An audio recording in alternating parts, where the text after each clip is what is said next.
मंद्रुकुळे डेबेवाडी येथील भाग्यश्री मंगल कार्यालय येथे GPDP म्हणजेच आमचा गाव आमचा विकास मंद्रुकुळे व सनपूर गणातील हे प्रशिक्षण संपन्न झाले।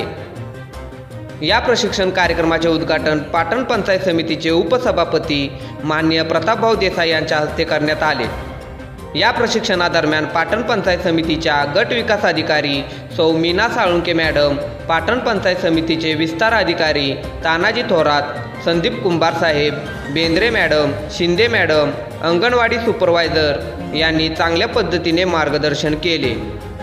या प्रशिक्षण कार्यक्रमास प्रतापभाऊ देसाई, मीना साळुंके मॅडम, विस्तार अधिकारी, अंगणवाडी सुपरवायझर, सर्व ग्रामसेवक, ग्रामविकास अधिकारी, अंगणवाडी सेविका तसेच शिक्षक, बचत गट अध्यक्ष, सचिव उपस्थित होते। पंचनामा न्यूजसाठी उपसंपादक नितीन खरात।